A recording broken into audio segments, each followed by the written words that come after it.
News చూస్తున్నాం. మంత్రి కొండా సురేఖ ఇష్యూలో బిగ్ అప్డేట్. కొండా మంత్రి పదవి పీకేయాలని అధిష్టానానికి చెప్పేసింది క్రమశిక్షణ కమిటీ. కొండాని తొలగించేందుకు అధిష్టానం కూడా మొగ్గు చూపుతోంది. అయితే సురేఖని బర్తరఫ్ చేస్తే ఆమె స్థానంలో ఎవరిని తీసుకోవాలనే అంశం పైన ప్రభుత్వం కసరత్తు చేస్తోంది.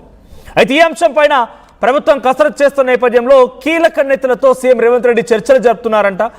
సామాజిక సమీకరణల దృష్ట్యా మహిళా కోట, పార్టీకి విధేయత, ప్రాంతీయ లెక్కల ఆధారంగా కొత్త వారికి రేవంత్ అవకాశం కల్పించబోతున్నారు. ఇక మంత్రి పదవిలోకి రేసులో ఉన్నారు ప్రధానంగా ముగ్గురు బీసీ నేతలు.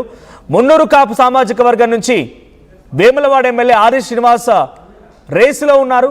ఇక మహిళా కోటలో మంత్రి పదవిని ఆశిస్తున్నారు గద్వాల విజయలక్ష్మి. హైదరాబాద్ మాజీ మేయర్గా ఉన్నటువంటి విజయలక్ష్మి కూడా ఎమ్మెల్సీగా తీసుకొని తనని మున్నూరు కాపు సామాజిక వర్గం, సో ఇక్కడ కూడా తను రేసులో ఉన్నట్టుగా తెలుస్తోంది. ఇంకోవైపు విజయశాంతి కూడా లాబింగ్ మొదలుపెట్టారు. మహిళా కోట, బీసీ కోట కింద విజయశాంతి కూడా తనకి అవకాశం ఇవ్వాలని కోరుతున్నారు. పైగా వరంగల్ జిల్లాకు సంబంధించినటువంటి దాంట్లో కూడా విజయశాంతి కోరుతూ ఉన్నారు. ఇక తనకు అవకాశం ఇవ్వాలంటున్నారు విజయశాంతి. మంత్రి పదవుల భర్తీలో కేసీఆర్ని రేవంత్ రెడ్డి ఫాలో అయ్యే అవకాశం ఉంది. సో బీఆర్ఎస్ హయాంలో డిప్యూటీ సీఎం రాజయ్యని బర్తరఫ్ చేసిన వెంటనే గంటల్లోనే కడియం శ్రీహరితో ప్రమాణ స్వీకారం చేయించారు కేసీఆర్. అదే తరహాలో ఇప్పుడు రేవంత్ రెడ్డి కూడా చేయబోతున్నట్టుగా చర్చ జరుగుతోంది. మా ప్రతినిధి వెంకటరత్నం సిద్ధంగా ఉన్నారు. వెంకటరత్నం, సో కొండా సురేఖని తొలగిస్తే 3 పదవులు ఉండబోతున్నాయి, లేదంటే 2 పదవులు ఆల్రెడీ ఖాళీగా ఉన్నాయి. సో కొండా సురేఖ ఈక్వేషన్లో ఎవరిది ఈ స్థానాన్ని భర్తీ చేయబోతున్నారు, ఏ రకంగా ఉండబోతోంది?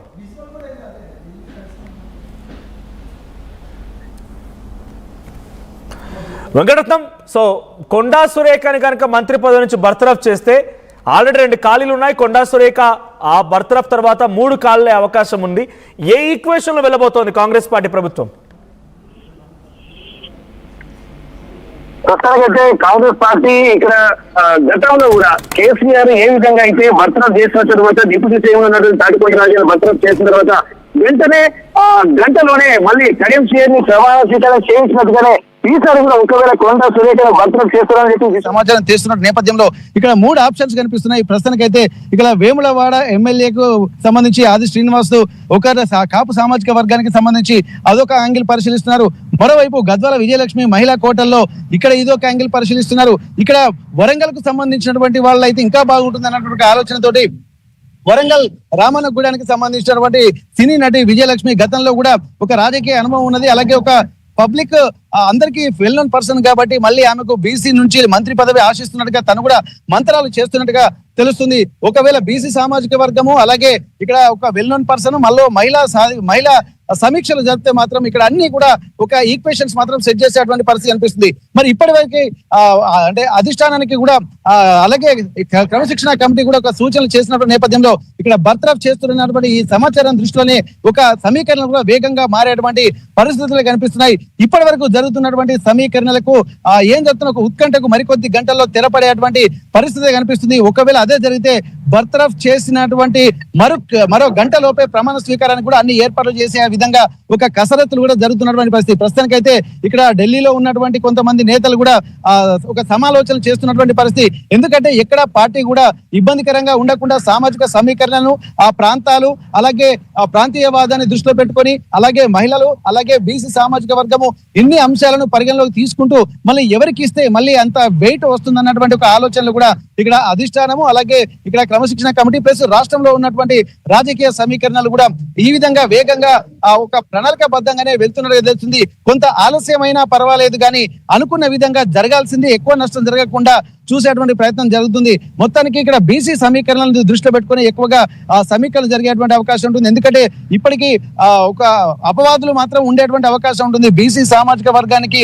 చిన్న చూపు చూస్తున్నారని చెప్పి, కానీ ఆ సమీకరణలే ఫుల్ఫిల్ చేసే విధంగా ఇక్కడ ప్రయత్నాలు జరుగుతున్నాయి. మళ్ళీ అందులో వెయిట్ ఎక్కువగా ఉన్నటువంటి వాళ్ళు ఎవరైనా ఉన్నారంటే అందులో భాగంగా వెల్ నోన్ పర్సన్ గా ఉన్నటువంటి ఇక్కడ ప్రస్తుతానికి విజయశాంతి ఎవరైతే ఉన్నారో తను మాత్రము ఇక్కడ బరిలో ఉన్నట్టుగా తెలుస్తుంది. ఇక ఎక్కువగా మొగ్గు విజయశాంతి వైపే చూస్తున్నట్టుగా ఒక సమాచారం అయితే అందుతున్నటువంటి పరిస్థితి. ఏదేమైనప్పటికీ కూడా ఇప్పుడు జరుగుతున్నటువంటి పరిస్థితులలో ఖచ్చితంగా ఒక మంచి నిర్ణయం తీసుకొని మళ్ళీ పార్టీని గాడిలో పెట్టాలన్న ఒక లక్ష్యంతో అందరు ఉన్నారు. ఇక్కడ ఏకగ్రీవంగా కూడా అధిష్టానం కూడా ఒక నిర్ణయానికి అయితే వచ్చింది. అంటే ఎక్కువగా పార్టీలో కొనసాగించేటువంటి పరిస్థితులు కనుక అంటే మంత్రి పదవిలో కొనసాగిస్తే పరిస్థితులు ఉంటే గనక ఇబ్బందికర వాతావరణం ఉంటుంది, మళ్ళీ ఇంకొకరు కూడా ఇట్లాగే మాట్లాడతారన్నట్టు ఒక మెసేజ్ ఇవ్వడానికి కూడా మరికొంతమంది మీద కూడా చర్యలకు ఉపక్రమించే విధంగా ఉంది. ఇక్కడ ముఖ్యంగా కొండా సుస్మిత పటేల్ చేసినటువంటి వ్యాఖ్యల్ని అంశాలను దృష్టిలో పెట్టుకొని ఇక్కడ కొండా సురేఖ మీద ఇక్కడ మంత్రి పదవి నుండి ఉద్వాసన పలికేటువంటి పరిస్థితులు మాత్రం స్పష్టంగా కనిపిస్తున్నాయి. ఒకవేళ అదే జరిగితే మాత్రం ఇక్కడ ముగ్గురు పేర్లు పరిశీలిస్తున్నా కానీ ఎక్కువగా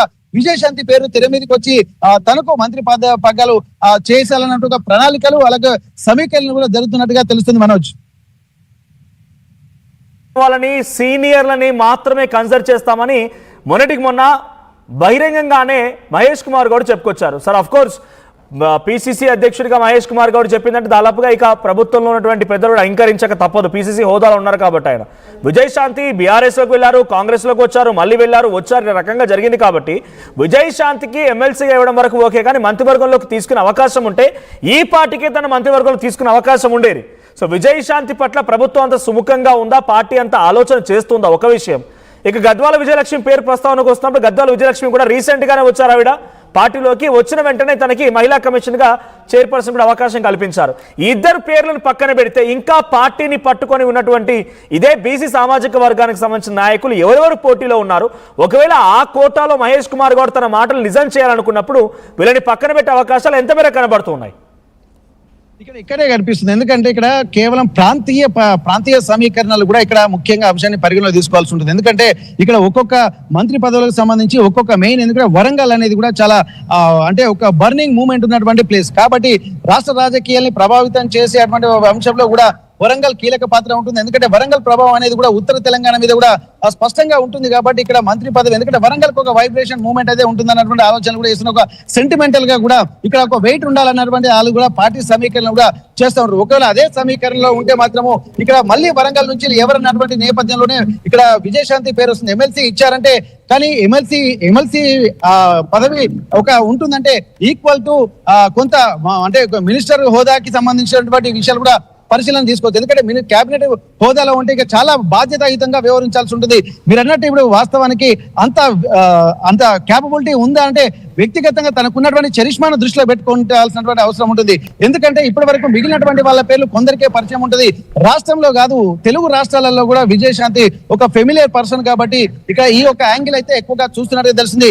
సీనియారిటీ పరంగా చూస్తే ఇక్కడ మిగిలినటువంటి వాళ్ళు కూడా ఇప్పుడు ఉన్నటువంటి వాళ్ళు కూడా ఒక్కొక్క పార్టీలోకి వచ్చినటువంటి మనం చూస్తూ ఉన్నాం. ఎమ్మెల్సీ అయిన తర్వాత నుంచి ఒకటి రెండు సందర్భాల్లో తను ట్వీట్లు చేసినప్పుడు కాంగ్రెస్ పార్టీ ప్రభుత్వానికి కూడా చురకలంటించారు ఆవిడ.